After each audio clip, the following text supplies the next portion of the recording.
What does it actually cost to hold a scalpel over a beating heart and be the last line between someone's life and the void? This is your life as a surgeon. Every rank, from your first terrifying day in anatomy lab to the moment you sit in the chief of surgery's chair. And the price is measured in decades, in sleep, in everything you sacrifice. Here's what it really looks like. The patient's pressure drops to 50 over nothing. You call for suction. The field is a lake of red. Your attending is 3 floors up in the lounge. Your hand is already inside the chest cavity, and the scrub tech is staring at you. Not at the monitor, not at the ceiling, at you. 400 pounds of unconscious patient, 1 ventilator alarm screaming. 1 decision that will follow you the rest of your life. You have been building toward this moment for 15 years. To understand how you got here, you have to go back. Not to your first surgery, not to residency, all the way back to the anatomy lab. The first morning, the smell. Formalin hits you before you open the door. It's 8 a.m. on a Tuesday in September. The room smells like chemical permanence, like something that used to be alive and isn't anymore. 14 tables, 14 bodies in white plastic, each one number tagged, logged into a system.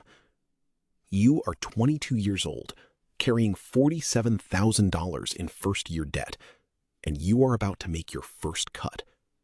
Your hands are shaking, not from fear, from the weight of the scalpel. You didn't expect it to weigh this much. This room took 4 years to earn. You sat through biochem lectures at 7 a.m., and MCAT prep on every Saturday your friends used to sleep in. You shadowed in emergency departments, where they let you stand behind a curtain and watch. One night, a man coded in from a hardware store 2 blocks away. You watched through a glass door while they worked on him for 31 minutes. They called it at 11:14. You drove home. You didn't sleep. You rewrote your personal statement and reapplied to every school that had waitlisted you. You got in. Not to your first choice, not to your second, to a school charging $62,000 a year in tuition, before fees, before living costs, before interest capitalizing every month you're still in training. By graduation, you will owe more than $250,000. You know this going in. You go in anyway. That's the first sign you might actually be cut out for this. First year dismantles you systematically. Histology at 6 in the morning, biochem until noon, anatomy blocks on Tuesdays and Thursdays, physiology on Fridays. You sleep 5 hours on a good night and stop recognizing weekends by October. You study from a 7,000-page question bank and score in the 40th percentile on your first practice exam. You tell no one. You pull up pathology slides at midnight, laptop balanced on your knees. You run Anki decks until the words stop making sense. You dream in mechanisms of disease. In November, a classmate you have studied with every single night for 8 weeks does not show up. She texts 3 days later. She is leaving. She says it was not worth what it was costing her. You say you understand. You do and you don't. You keep going. Third year. The lecture halls go quiet. You are done sitting in rows. The hospital is your classroom now, and the hospital does not care that you are 24 years old and have no idea what you are doing. You scrub in for the first time in October. The scrub tech watches your hands as though you might reach for something you were not supposed to touch, and she is correct to watch. You stand 3 feet back and try to see around 2 sets of shoulders, and you see almost nothing. You are handed retractors within 6 minutes. Your arms start burning within 20.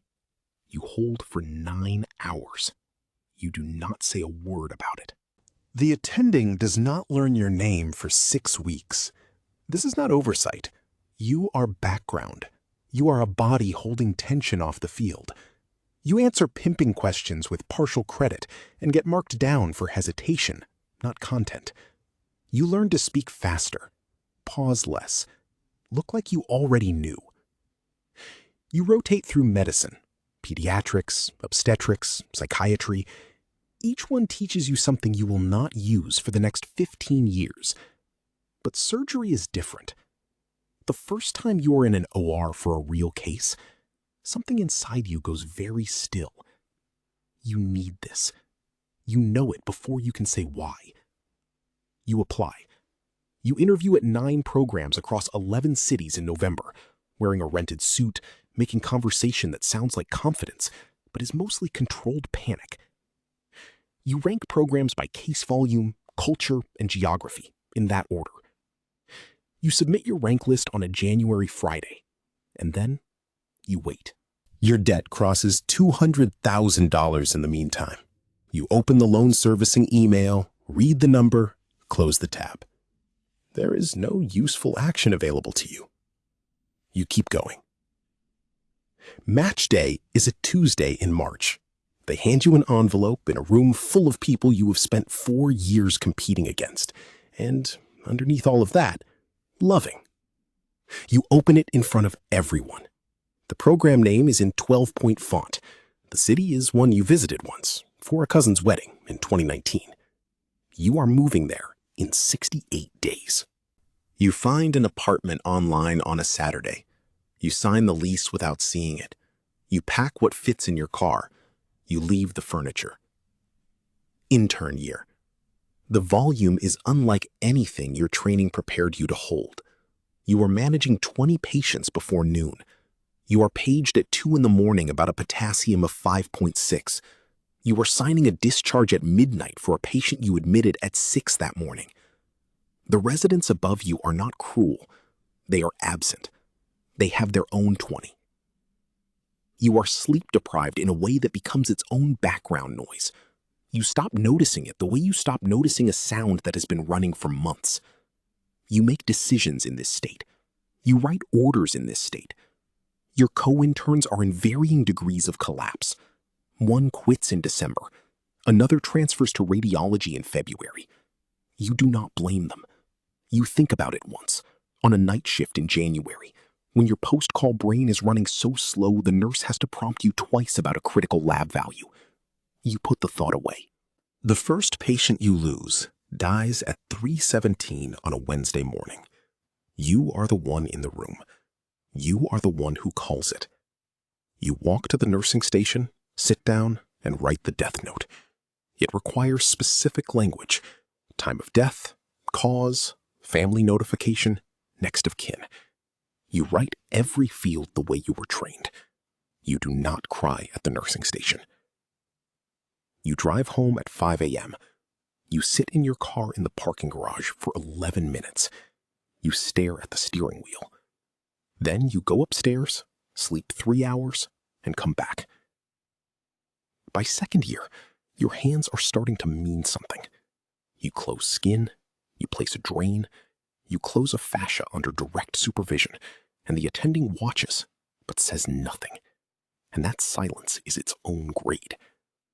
Procedure by procedure, the actions accumulate into something that resembles fluency. Your marriage is fracturing off-screen. You do not have a word for it yet. Your partner calls on the nights you are home before 10. You talk about scheduling and groceries and nothing that matters. And you hang up, and the hollowness you feel, you assign to exhaustion.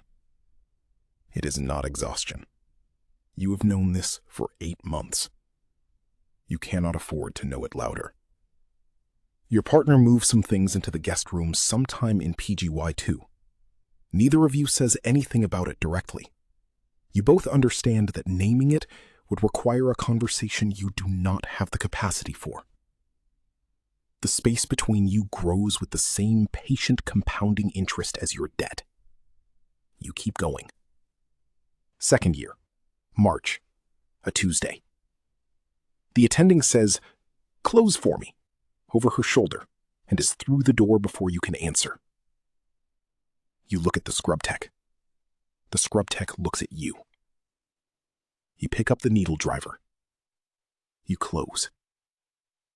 Your hands do not shake. That surprises you more than the moment itself. Third and fourth year, people start calling you by your last name, and you cannot remember when it started.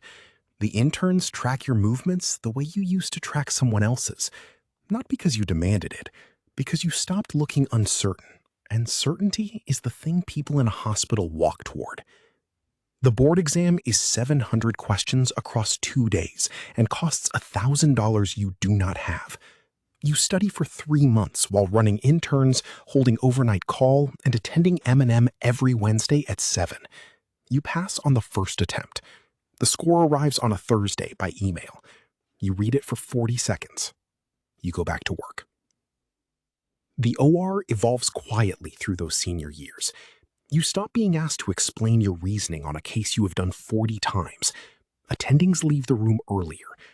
Not entirely, not unsupervised, but their presence shifts from oversight to backup, and you feel the difference in your hands.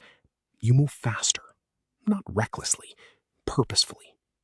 There is a precision accumulating that has nothing to do with confidence and everything to do with 4 years of repetition on the same anatomy. You are teaching now. The MS3 on your service stands at the edge of the table and holds retractors exactly the way you held retractors 3 years ago. You make a point of learning her name on the first morning. You know exactly what it cost when someone did not learn yours. Chief Year.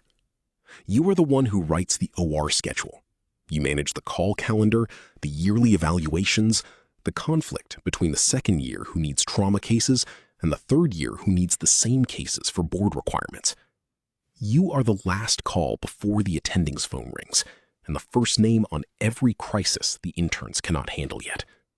You are administration with a surgical badge.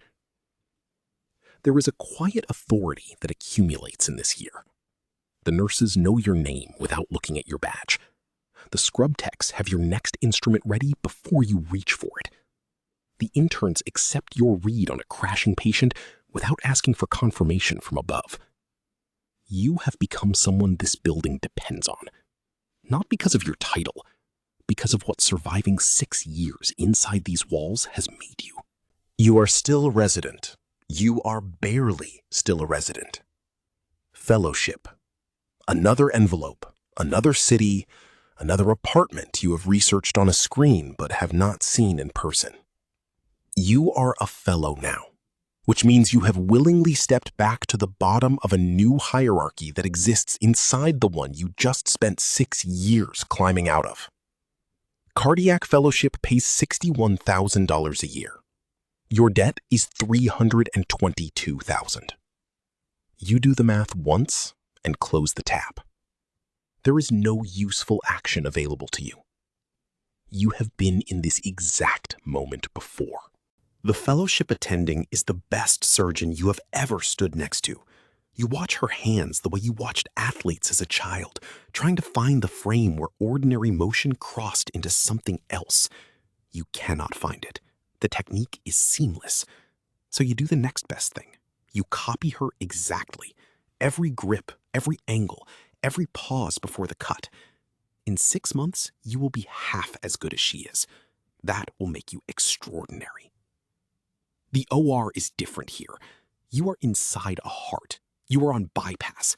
The margin for error is not smaller than residency. There is no margin. The attending does not look away for a single second, and you understand exactly why. 1 millimeter, 1 excess tremor. The patient does not leave the table. You have never held a precision like this. It is almost reverent. You are choosing something permanent now.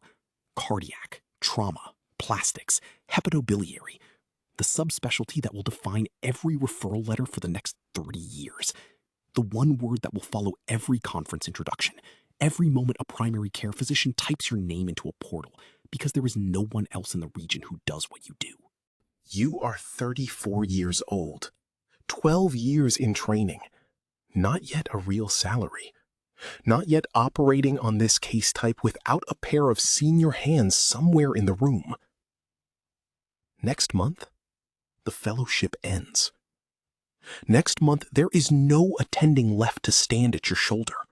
And you have no idea yet what it costs to finally be the last person in the room. The first attending paycheck hits your account in October. $380,000 a year. You read the number 3 times. You have been living on $62,000 for the last 4 years. You buy groceries without looking at the price. It feels obscene. The malpractice premium arrives 2 weeks later. $41,000. Annual. This is the cost of the right to operate alone. Your first solo bad outcome comes in month 7. A routine lap call. 52-year-old woman. You nicked the common bile duct. You recognized it immediately. You called for backup. You finished the case. She recovered. But the note you write at 2 a.m. is the most careful document you have ever composed. You know what is coming. The deposition is 14 months later. A conference room. A lawyer who has never held a scalpel asks you why you made the choice you made. You answer every question. You do not break. But something behind your eyes shifts permanently that afternoon. 3 years in, a first-year resident holds the door open for you. She calls you sir without thinking. You are the attending now. You round, you teach, you correct. You operate 3 days a week. Clinic, too. You watch a resident make the exact mistake you made in year 2, and you catch it without speaking. You show, not tell. This is how it was passed to you. This is how you pass it. 15 years after medical school orientation, you are named Chief of Surgery. They give you a larger office, a longer title, and a calendar full of budget meetings. You sit in rooms where staffing ratios are decided. Equipment requests, fellowship positions the hospital will not fund. You advocate. You negotiate. You win some, you lose some. You are very rarely in the OR anymore. Your residents run the cases you used to run. You watch them through the window sometimes, gloved up, focused, faster than you were at their stage. And you think about the anatomy lab 22 years ago, a body on a table, your hands shaking, the smell of formalin, the first time you understood what you were asking to become. Thousands of bodies opened, thousands closed, every complication cataloged, every loss carried in a way no one outside this building will ever understand. You are 56 years old. The hands that trained for 15 years now sign scheduling sheets. Somewhere tonight, a first-year medical student is standing in an anatomy lab for the first time, hands shaking, smelling the formalin, trying to stay composed. They have no idea. The cycle continues. If this one stayed with you, there are other hierarchies, other systems that started at 0 and ended at everything. The next one is already on your screen. Subscribe. A new rank drops every week.